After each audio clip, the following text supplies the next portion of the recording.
अस्सलामुअलैकुम। मैं हूं अंजुम मलिक। आज हम रीड का एक टॉपिक है उर्दू शायरी की सनत और उनकी तारीफ़। इनकी तारीफ़ें क्या क्या हैं। देखो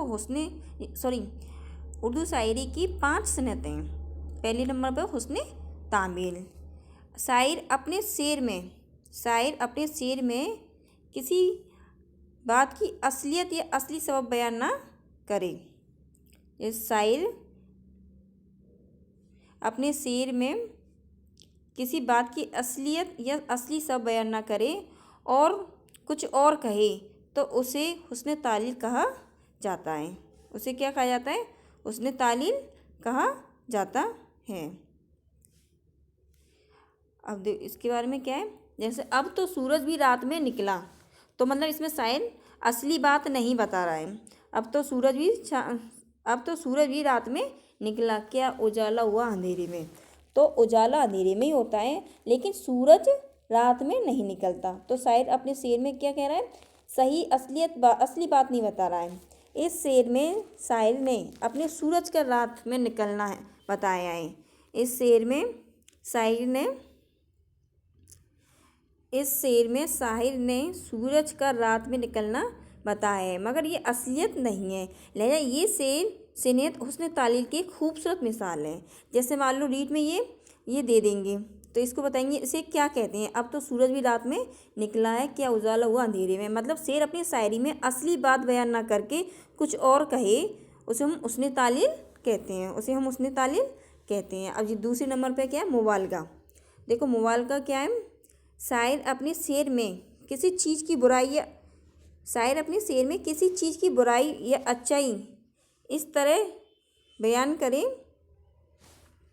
शायर अपने शेर में किसी चीज़ की बुराई या अच्छाई इतनी ज़्यादा बयान करे कि उसे अक्ल न माने, मतलब दिमाग हमारा माने नहीं। शायर किसी चीज़ में अच्छाई या बुराई, मतलब किसी की अच्छाई या बुराई करे जिसको हमारा दिमाग ना माने कि ऐसा हो ही नहीं सकता, जिसमें सच्चाई ना हो, उसे मुबालगा कहते हैं। मगर मुबालगा में शेर में ही हुस्न आ जाता है।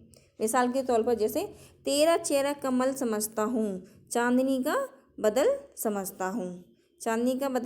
समझता हूँ। तो तेरा चेहरा कमल, तो कोई चेहरा होता है वो कमल की तरह तो नहीं होता। ये है ना, तेरा चेहरा कमल समझता हूँ, तो इसमें क्या मतलब झूठ। चेहरा का मुकाबला कमल से किया। कमल का जो फूल होता है, चेहरा और कमल का फूल एक थोड़ा ना होगा। तो इसमें बुराई मतलब इसमें अच्छाई की है, अच्छाई इतनी ज़्यादा की है कि हमारी अकल न माने, कि हमारा दिमाग न माने। चांदनी का बदल समझता हूँ, चांदनी के बराबर इसको समझता हूँ। इसे मुबालगा कहते हैं। मतलब मुबालगा किसे कहते हैं? शायर अपने शेर में किसी चीज़ की अच्छाई या बुराई ज़्यादा बयान करे जिसे अक्ल ना माने, जिसमें सच्चाई ना हो, मतलब झूठ हो, या तो ज़्यादा ही झूठ हो या ज़्यादा ही सच्ची हो, जिसे अक्ल ना माने उसे मुबालगा कहते हैं। मुबालगा शेर में हुस्न आ जाता है। जैसे तेरा चमल कमल, जैसे मतलब चेहरा का मुकाबला किससे किया है? कमल से। इस शेर में चेहरा की तारीफ इतनी ज़्यादा की है कि यकीन नहीं होता। लिहाजा इस शेर में शिन्नत मुबालगा की एक अच्छी मिसाल है। अब चलो तीसरा है तजाद क्या है? देखो तजाद में क्या है? शायर अपने शेर में ऐसे दो लफ्ज़ इस्तेमाल करे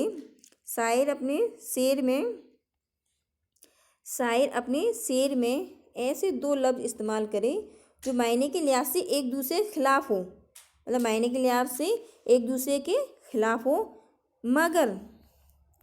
मगर शेर में इनका मतलब एक ही ज़ाहिर होता हो। इस सिनहत को तजाद कहते हैं। देखो शायर अपने शेर में ऐसे दो अल्फाज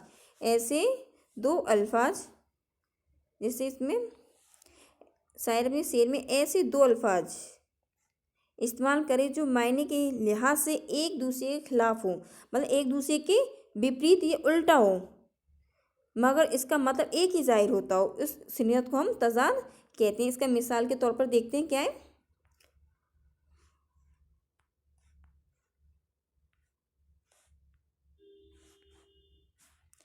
देखो जो रात है वो दिन है,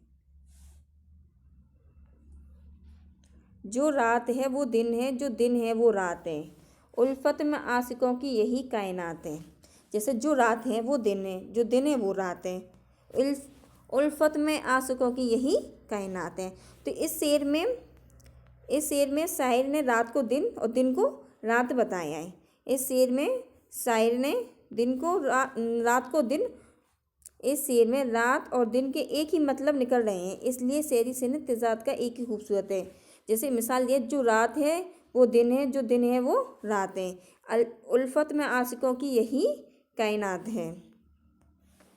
इस शेर में रात और दिन के एक ही मतलब निकल रहे हैं, इसलिए ये शेर सिनत तेजाद का एक खूबसूरत नमूना है। अब देखो, ये चौथे पाए हम तलमी, ये तलमी हो गया, ये चौथा तलमी। देखो, शायर अपने शेर में किसी अहम चीज़ की तरफ इशारा करे, शायर अपने शेर में किसी अहम चीज़ की तरफ इशारा करे जिसे तलमी कहा जाता है। मतलब कोई अहम चीज़ की तरफ कोई इशारा कर रहा है, उसे हम तलमी कहते हैं। मिसाल के तौर पर देखें तो, मूसा नहीं हूँ मैं कि जो बेहोश हो गई, होश व हवास पर मेरी बिजली गिरा के देख।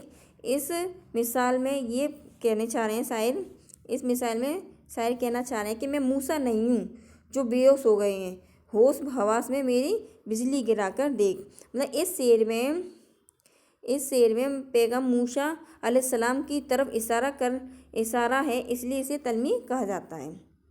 अब 5वें नंबर हम तस्वीर।